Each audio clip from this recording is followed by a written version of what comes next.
Push the button. There's a button. There you go. Hi, Brian. Hey, what's up? Oh, is this running already? I'm sorry. These new fancy electric vehicles, I don't even know how to open the doors. Have you ever been in here yet? No, I have not. Oh, yeah. Talk to me. It's our sport SEV, our sport electric vehicle. Okay. Nice little ride we got here. It is a nice little ride. Big ass thing right here. Yeah, nice little screen. It is like driving a video game. So I'm here with Brian Finneran, host of The Locker Room. One of the hosts of The Locker Room. Yes, one of the many. 1/5 of The Locker Room. You got my seat heater on, dog? Yeah, man. I'm not. Right there. Oh, there we go. Let me get that down. Just like, you know, iPad. There we go. Okay. You don't want warm buns. Tushy. How many years did you play in the NFL? 12 years. 11 years in Atlanta. It's the best years of my life. Looking in the end zone. Touchdown. If you ask Roddy White, he says 10 because I spent 2 on IR. But in my defense, I did get paid for those 2 years. So, And I was hurt real bad, so what are you gonna do? is that when your knee? Yeah, my knee! What's your favorite memory of playing football? Your best moment?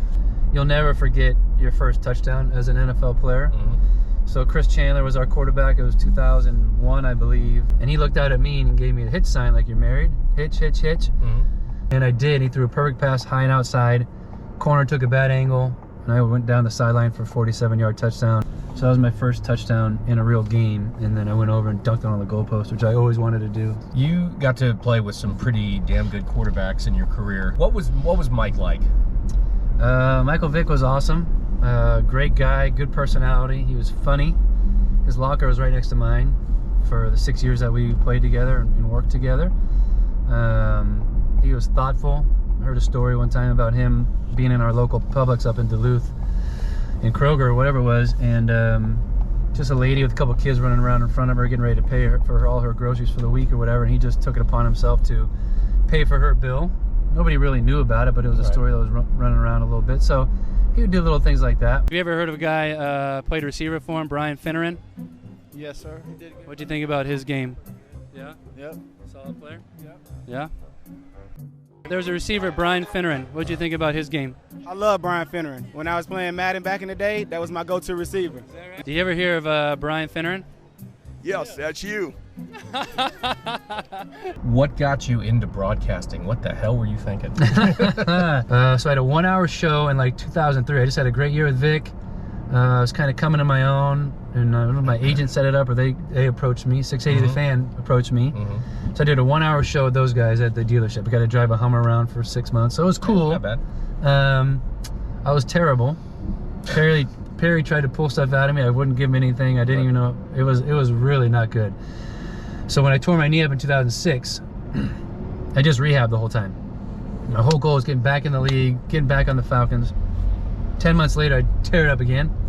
At that point, I'm like, holy moly, I don't even know if I'll ever play another down in my life. Right. I better do something to see if I can build on this radio thing maybe or not. So I called David Dickey at 680 and said, can I get some kind of an internship or something? So as I know I had to go through rehab again, and then Bobby Petrino's our coach, so I don't want to be around that guy.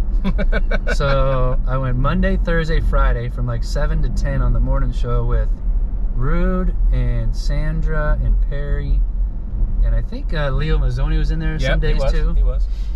I had to prove to them and everybody else around me, and did okay, I guess, and parlayed that into a 11-year radio career is what I got going right now, with different shows, different times, 6 to 9, 9 to 12, now 6 to 10. Right. And the guys I worked with throughout the course of that have been awesome and have brought me along and mentored me. And you can't be successful in really in any business, I don't think, unless you have great mentors. For football, that was a bunch of guys like Terrence Mathis and Sean Jefferson and Ronnie Harris, guys like that. In radio, it was the Standard Goldens and Perrys and Rudes, John Kincaids and Buck Balloos, and all those guys kind of helped me become a better broadcaster or journalist.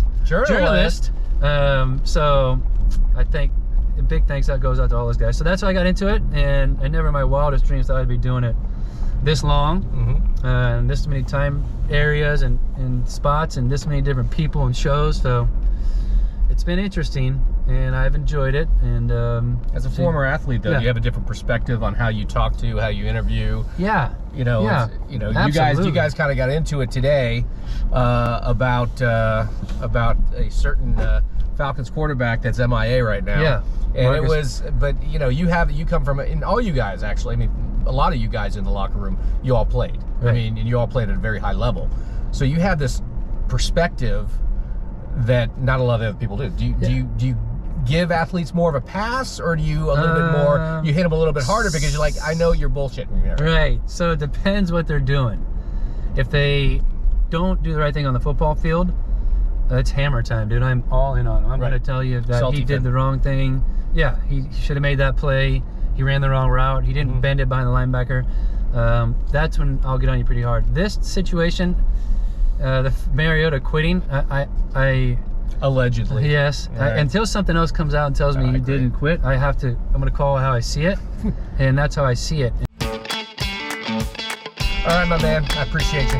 Nice job. Thanks, you, pal. You know it. Do you know how to get out? I think I just pull this lever. Pull that lever. Bingo. All right, thank you. Thank you, Finn.